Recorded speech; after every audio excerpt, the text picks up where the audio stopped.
करने का काम करेंगे।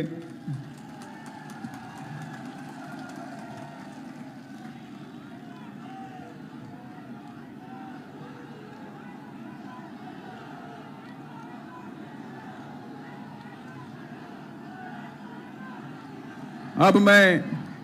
पार्टी के वरिष्ठगण व धौलपुर के प्रत्याशी श्री रितेश शर्मा जी, मान्या बहन जी को बहुजन समाज पार्टी का प्रतीक चिन्ह हाथी भेंट कर स्वागत व अभिनंदन करेंगे।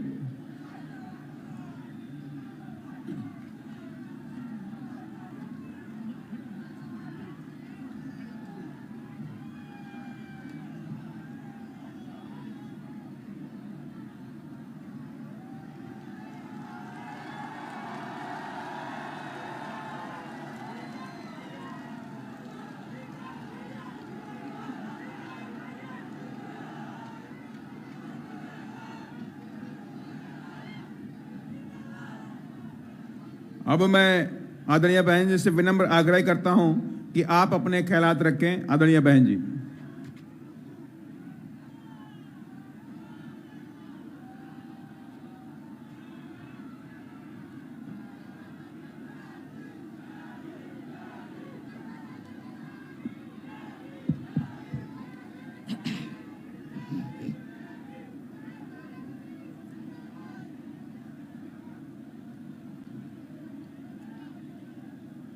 चुनावी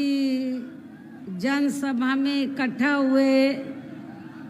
बीएसपी के सभी छोटे बड़े पदाधिकारी एवं कार्यकर्तागण, आज आप लोग यहाँ अपने राजस्थान प्रदेश में विधानसभा के लिए हो रहे आम चुनाव में अपनी पार्टी के उम्मीदवारों के समर्थन में मुझे सुनने के लिए भारी संख्या में यहाँ इकट्ठा हुए हैं, तो उसके लिए मैं आप सभी लोगों का हार्दिक दिल से आभार प्रकट करती हूँ। और अब मैं सबसे पहले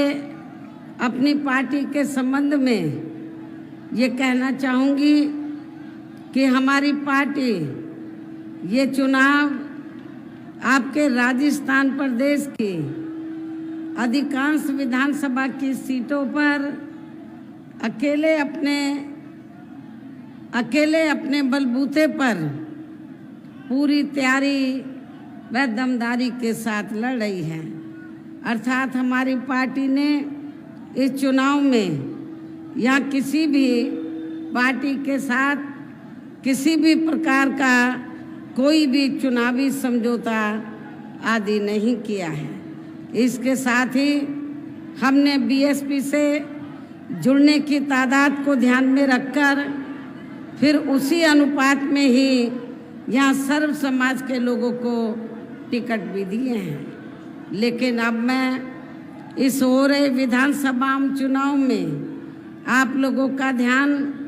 अपनी पार्टी बीएसपी को कामयाब बनाने के लिए कुछ जरूरी बातों की तरफ दिलाना चाहती हूँ। और इस संबंध में सबसे पहले मैं आप लोगों को ये कहना चाहूँगी कि अपने देश को आज़ाद हुए व भारतीय संविधान को भी लागू हुए अब वर्षों बीत चुके हैं, और इस लंबी अवधि में केंद्र व आपके प्रदेश में भी यहाँ विभिन्न विरोधी पार्टियों की सरकारें रही हैं। लेकिन दुख की बात यह है कि इस दौरान यहाँ सभी विरोधी पार्टियों की रही सरकारों में आपके प्रदेश सहित पूरे देश में भी सर्व समाज में से विशेषकर दलितों, आदिवासियों, पिछड़े वर्गों, मुस्लिम व अन्य धार्मिक अल्पसंख्यकों के साथ साथ गरीबों, मजदूरों, किसानों, छोटे व्यापारियों एवं अन्य मेहनतकश लोगों का भी पूर्ण रूप से विकास व उत्थान आदि नहीं हो सका है। जिनकी सरकारों की नीतियों व कार्यशैली को अभी ने और ज़्यादा आजमाने की ज़रूरत नहीं है। और इस मामले में खासकर मैं दलितों, आदिवासियों व अन्य पिछड़े वर्गों के लोगों को ये भी बताना जरूरी समझती हूँ कि इन्हें परम पूज्य बाबा साहब डॉक्टर भीमराव अंबेडकर के कड़े संघर्ष एवं अथक प्रयासों से भारतीय संविधान के तहत मिले कानूनी अधिकारों में से खासकर सरकारी नौकरियों में जो आरक्षण की सुविधा मिली है, तो उसे भी यहाँ शुरू से ही इन वर्गों के प्रति हीन व जातिवादी मानसिकता रखने वाली सभी विरोधी पार्टियों की रही सरकारें प्रभावहीन बनाने में तथा इसे अब धीरे धीरे खत्म करने की भी पूरी कोशिश में लगी हुई है। यही मुख्य वजह है कि देश में आज़ादी के बाद व शुरू में केंद्र व अधिकांश राज्यों में भी काफ़ी लंबे समय तक सत्ता में आसीन रही कांग्रेस पार्टी ने और अब पिछले कुछ वर्षों से केंद्र एवं काफ़ी राज्यों में भी बीजेपी व अन्य विरोधी पार्टियों की भी रही सरकारों ने इनका यह आरक्षण का कोटा अभी तक भी पूरा नहीं किया है। पदोन्नति में आरक्षण को तो इन्होंने मान्य कोर्ट की आड़ में काफ़ी हद तक खत्म ही कर दिया है और इस मामले में लगभग यही खराब स्थिति हमें यहाँ आपके राजस्थान प्रदेश में भी देखने के लिए मिल रही है। इसके साथ ही अब इन वर्गों के लोगों को प्राइवेट सेक्टर में आरक्षण दिए जाने की व्यवस्था किए बिना ही केंद्र व राज्यों में भी ज़्यादातर सरकारी कार्य यहाँ प्राइवेट सेक्टर के जरिए देश के अधिकांश बड़े बड़े पूंजीपतियों व धन्ना सेठों को ही दिए जा रहे हैं, जिसके कारण अब पूरे देश में इन वर्गों के लोगों को आरक्षण का बहुत कम ही लाभ मिल पा रहा है और इससे अब पूरे देश में दलितों व आदिवासियों के साथ साथ अन्य पिछड़े वर्गों को भी काफ़ी ज़्यादा नुकसान हो रहा है। वैसे मैं अति पिछड़े वर्ग के लोगों को ये बताना चाहती हूँ, हालांकि उन्हें इस बात की जानकारी है कि जब अंग्रेज भारत को छोड़कर गए, देश आज़ाद हुआ, तो आज़ादी के बाद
देश में भी कांग्रेस पार्टी ही सत्ता में आसीन रही। जब कांग्रेस पार्टी लंबे अरसे तक सत्ता में आसीन थी आज़ादी के बाद, तो तब अति पिछड़े वर्ग के लोगों ने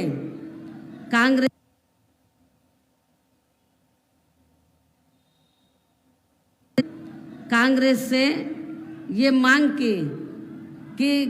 कमीशन बैठाया जाए एक और उनको SC ST की तरह सरकारी नौकरियों में, शिक्षा में, अन्य और क्षेत्रों में भी अति पिछड़े वर्ग के लोगों को आरक्षण मिलना चाहिए। पहले काका कालेलकर कमीशन बना, उसकी रिपोर्ट कांग्रेस ने रद्दी की टोकरी में डाल दी। फिर मंडल कमीशन बना, उसकी रिपोर्ट आई, लेकिन केंद्र में रही कांग्रेस पार्टी की सरकार ने अति पिछड़े वर्ग के जो लोग थे तो उनको ये आरक्षण का लाभ देना उन्होंने बेहतर नहीं समझा और मंडल कमीशन की रिपोर्ट को लागू नहीं किया। तो तब हमारी पार्टी बनी थी, तो हमारी पार्टी ने पूरे देश भर में कांग्रेस पार्टी के खिलाफ अति पिछड़े वर्ग के लोगों को आरक्षण दिलाने के लिए मंडल कमीशन की रिपोर्ट को लागू करवाने के लिए पूरे देश भर में आंदोलन किया, धरना प्रदर्शन किया। लेकिन कांग्रेस पार्टी जो आज अति पिछड़े वर्ग के लोगों को, खासकर अति पिछड़े वर्ग के लोगों को जो ये कह रही है, उनके नेता ये कह रहे हैं कि हम जातीय जनगणना चाहते हैं तो ताकि अति पिछड़े वर्ग के लोगों को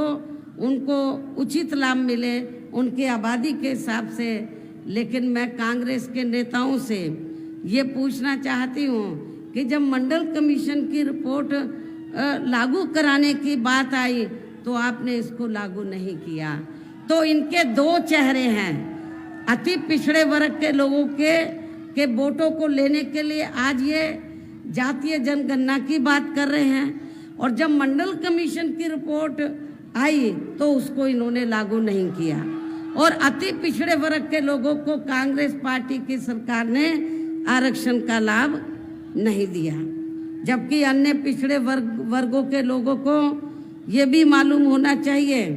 इन्हें मंडल कमीशन की रिपोर्ट के तहत आरक्षण की सुविधा केंद्र में कांग्रेस पार्टी की रही सरकार में नहीं मिली है, बल्कि बीएसपी के कड़े संघर्ष एवं अथक प्रयासों से ही केंद्र में रही श्री बीपी सिंह की सरकार में इन्हें ये आरक्षण की सुविधा मिली है, जिसका अब यहाँ जातिवादी विरोधी पार्टियों की सरकारें इन्हें पूरा लाभ नहीं दे पा रही हैं। इसके साथ ही श्री बीपी सिंह की सरकार में इन वर्गों के मसीहा परम पूज्य बाबा साहब डॉक्टर भीमराव अंबेडकर को भी यहाँ भारत रत्न की उपाधि से सम्मानित किया गया, जिसके लिए वो हर प्रकार से पात्र भी थे, जो बहुत पहले ही इनको ये सम्मान मिल जाना चाहिए था, जिसके लिए विशेषकर कांग्रेस पार्टी प्रमुख तौर से जिम्मेवार व कसूरवार भी है। कांग्रेस जब केंद्र में थी, हमारे लोगों ने, बाबा साहब के अनुयायियों ने उनसे ये बहुत सिफारिश की, उनसे मांग की कि बाबा साहब को भारत रत्न की उपाधि से सम्मानित किया जाए, लेकिन कांग्रेस ने सम्मानित नहीं किया। तो तब आगे जाकर तो बीएसपी के अथक प्रयासों से श्री बीपी सिंह की सरकार में परम पूज्य बाबा साहब डॉक्टर अंबेडकर को भारत रत्न की उपाधि से सम्मानित किया गया। इससे इन वर्गों के प्रति कांग्रेस पार्टी की, खासकर कांग्रेस पार्टी की हीन व जातिवादी मानसिकता साफ झलकती है, जिस कांग्रेस पार्टी ने फिर इनके कारवां को आगे बढ़ाने वाले व हर मामले में समर्पित व्यक्तित्व मान्यवर श्री कांशीराम जी के देहांत होने पर केंद्र में रही इसी कांग्रेस पार्टी की सरकार ने इनके आदर सम्मान में एक दिन का भी राष्ट्रीय शोक घोषित नहीं किया था। यहाँ मैं इन वर्गों के मामले में ये भी कहना चाहूँगी, केंद्र द्वारा अभी हाल ही में देश की लोकसभा व राज्य विधानसभाओं में महिलाओं को जो 33% आरक्षण देने की व्यवस्था की गई है, तो उसमें SC, ST व OBC वर्गों की महिलाओं को अलग से कुछ भी आरक्षण नहीं दिया गया है। इतना ही नहीं, बल्कि इन वर्गों के लोगों को जुल्म जाति से निजात दिलाने के लिए जो भी अनेकों नियम व कानून आदि बने हैं, तो उन पर भी केंद्र व अधिकांश राज्यों की भी सरकारें सही से अमल नहीं कर पा रही हैं, जिससे अब यहाँ खासकर दलितों व आदिवासियों एवं अन्य पिछड़े वर्गों के ऊपर शोषण करने वाले लोगों का मनोबल और भी ज़्यादा बढ़ रहा है। और ये सब हमें यहाँ आपके राजस्थान प्रदेश में भी काफ़ी कुछ देखने के लिए मिल रहा है। इसी प्रकार हमें पूरे देश में मुस्लिम व अन्य धार्मिक अल्पसंख्यक समाज के लोगों की भी हालत कोई खास अच्छी नज़र नहीं आती है। इनके साथ साथ अपर कास्ट समाज में से खासकर गरीब लोगों की भी आर्थिक स्थिति अभी भी पूरे देश में यहाँ काफ़ी ज़्यादा खराब व दयनीय ही बनी हुई है। और देश में पहली ये पार्टी थी बीएसपी, जिसने अपर कास्ट समाज में से गरीब लोगों को आर्थिक आधार पर आरक्षण देने के लिए केंद्र की सरकार से वकालत की थी। इनके अलावा आपके प्रदेश सहित पूरे देश में सर्व समाज में से विशेषकर यहाँ गरीब, मजदूर, किसान, कर्मचारी, व्यापारी एवं अन्य मेहनतकश लोग भी अपनी विभिन्न समस्याओं को लेकर अभी भी हमें काफ़ी ज़्यादा दुखी ही नज़र आ रहे हैं। और इनमें से किसान वर्ग तो केंद्र की वर्तमान भाजपा सरकार द्वारा बनाई गई उनकी गलत नीतियों के कारण काफ़ी ज़्यादा परेशान व आंदोलित भी रहा है। लेकिन इन सब की मुख्य वजह हमारी पार्टी केंद्र व आपके राजस्थान प्रदेश में भी यहाँ अब तक की रही सभी विरोधी पार्टियों की सरकारों की जातिवादी, पूंजीवादी व संकीर्ण मानसिकता के तहत बनाई गई उनकी गलत नीतियों एवं गलत कार्य प्रणाली को ही काफ़ी हद तक जिम्मेवार मानकर चलती है। और इस मामले में खासकर इनकी गलत आर्थिक नीतियों की वजह से ही आए दिन यहाँ पूरे देश में गरीबी, बेरोजगारी व महंगाई आदि भी काफ़ी ज़्यादा बढ़ रही है। हालांकि इस मामले में शुरू से ही हमारी पार्टी केंद्र व राज्य सरकारों से भी हर स्तर पर ऐसी नीति अपनाने की लगातार ये मांग करती आ रही है कि देश में कुछ गिने चुने पूंजीपतियों व धन्ना सेठों का विकास होने की बजाय बल्कि यहाँ गरीब व आम लोगों का ही विकास होना चाहिए। तभी फिर सही मायने में यहाँ की आम जनता अपनी गरीबी, बेरोजगारी, महंगाई व अन्य और भी समस्याओं से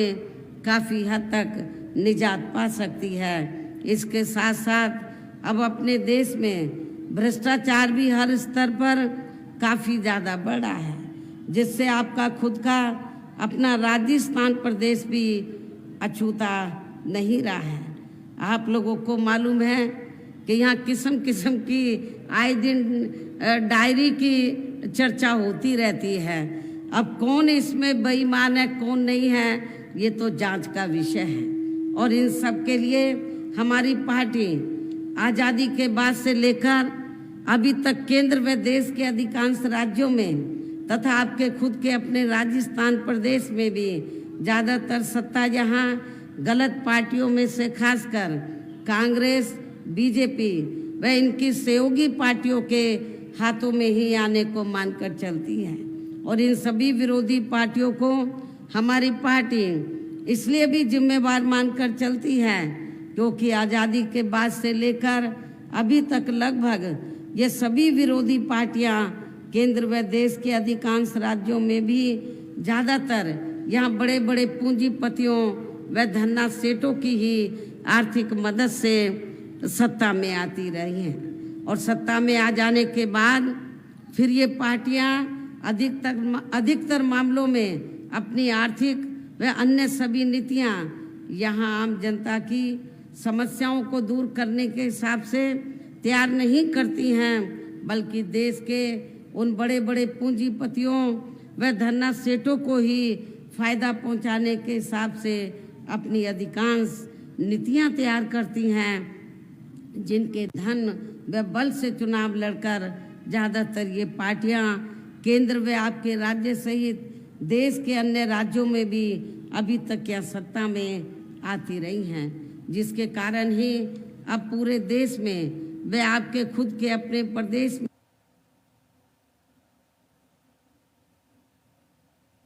में भी अभी भी हमें यहाँ सर्व समाज के लोग अधिकांश मामलों में अपनी विभिन्न समस्याओं को लेकर काफी ज्यादा दुखी व परेशान ही नजर आते हैं, जबकि पूरे देश में बीएसपी ही अकेली एक ऐसी पार्टी है जो विरोधी पार्टियों की तरह देश के बड़े बड़े पूंजीपतियों व धन्ना सेठों की आर्थिक मदद से नहीं बल्कि अपनी पार्टी के ही आम कार्यकर्ताओं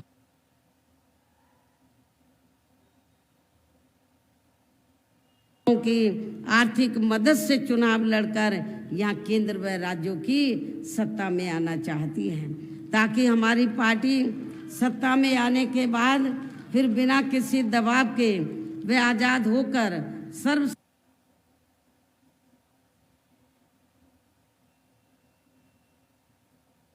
समाज के लोगों की सभी समस्याओं का समाधान करके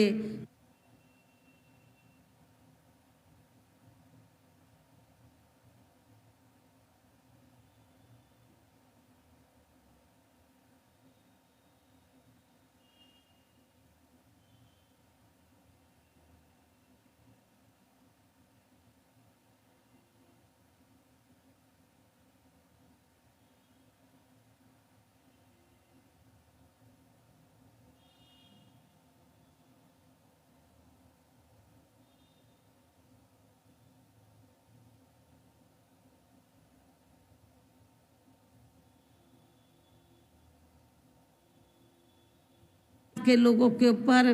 किसी भी प्रकार की कोई भी जुल्म जाति आदि नहीं होने दी है, बल्कि हमारी पार्टी की रही सरकार ने वहाँ जुल्म जाति करने वाले लोगों को बिना कोई देरी किए हुए उन्हें तुरंत ही जेल की सलाखों के अंदर भेजा है, जहाँ हमारी सरकार में उनकी सही व असली जगह होती है, जिसके यहाँ आपके प्रदेश में भी काफ़ी सख्त ज़रूरत है। इतना ही नहीं बल्कि हमारी पार्टी के रही सरकार ने वहाँ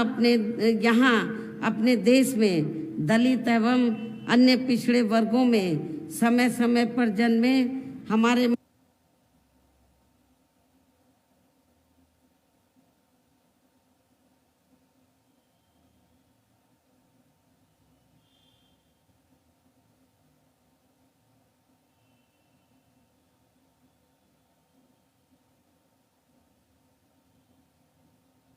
महान संतों, गुरुओं व महापुरुषों में भी खासकर महात्मा ज्योतिराव फूले, छत्रपति शाहू जी महाराज, श्री नारायण गुरु, बाबा साहब डॉक्टर भीमराव अंबेडकर एवं मान्यवर श्री कांशीराम जी आदि को भी विभिन्न रूपों में पहली बार वह पूरा आदर सम्मान दिया है, जिन्हें विरोधी पार्टियों के लोग अभी तक भी आसानी से पचा नहीं पा रहे हैं। इस प्रकार से उत्तर प्रदेश में हमारी पार्टी ने अपने सभी चारों रहे शासनकाल के दौरान वहाँ हर मामले में व हर स्तर पर सर्व समाज के लोगों को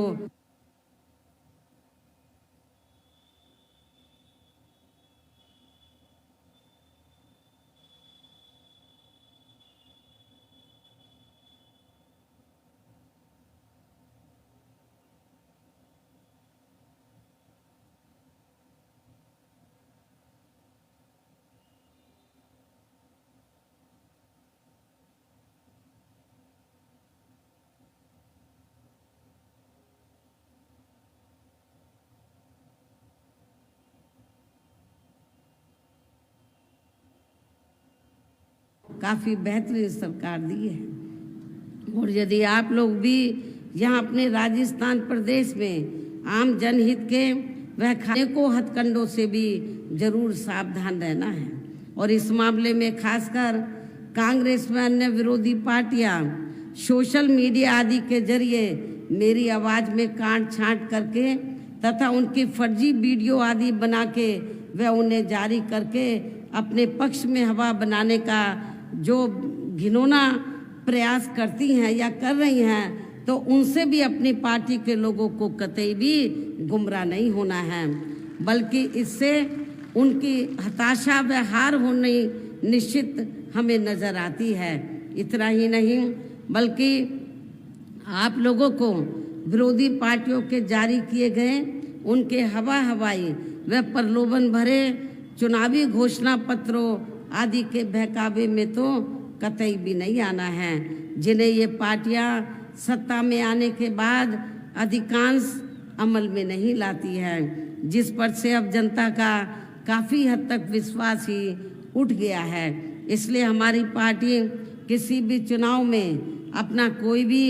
चुनावी घोषणा पत्र आदि जारी नहीं करती है। वैसे भी हमारी पार्टी कहने में बहुत कम बल्कि कार्य करके दिखाने में ही ज़्यादा विश्वास रखती है। अर्थात हमारी पार्टी जो कहती है तो उसे करके भी दिखाती है, और ये सब हमने उत्तर प्रदेश में बिना घोषणा पत्र जारी किए हुए करके भी दिखाया है। और अब मेरा यही कहना है कि आप लोगों को अपने खुद के व अपने राजस्थान प्रदेश के भी हित में यहाँ अपनी पार्टी बीएसपी की ही सरकार बनाना बहुत ज़रूरी है। तभी फिर यहाँ आपके प्रदेश में परम पूज्य बाबा साहब डॉक्टर भीमराव अंबेडकर एवं मान्यवर श्री कांशीराम जी आदि का भी अधूरा रहा सपना जरूर साकार हो सकता है, जिन्होंने कदम कदम पर अनेकों कष्ट झेलकर अपनी पूरी जिंदगी या खासकर कमजोर एवं उपेक्षित वर्गों के लोगों को अपने पैरों पर खड़ा करने के लिए समर्पित की है, जिसे भी खास ध्यान में रखकर अब आप लोगों को यहाँ अपने प्रदेश में विधानसभा का आम चुनाव लड़ रहे, खासकर भरतपुर व इसके आसपास के क्षेत्र में अपनी पार्टी के जो उम्मीदवार चुनाव लड़ रहे हैं, तो उन्हें आप लोगों को बीएसपी के हाथी चुनाव चिन्ह के सामने वाले बटन को दबाकर जरूर जिताना है। उन्हें भारी वोटों के अंतर से जरूर जिताना है, और इसके लिए अब आप लोगों को वोट पड़ने वाले दिन अपने सभी कार्य छोड़कर वे अपने अपने पोलिंग बूथों पर समय से पहुंचकर अपना वोट डालने के लिए जरूर जाना है। और इस मामले में हमारी महिलाएं भी पीछे नहीं रहेंगी, जो यहाँ मुझे सुनने के लिए भी आई हैं। इसके साथ ही अपनी पार्टी का एक भी वोट पड़ने से ना रह जाए तो उसका आप लोगों को विशेष ध्यान रखना है। इस प्रकार से आप लोगों को अपनी पार्टी को कामयाब बनाने का हर संभव पूरा प्रयास करना है, जिसके लिए जहां आपकी स्टेट कमेटी व स्थानीय नेताओं के साथ साथ पार्टी के राज्यसभा सांसद श्री राम जी गौतम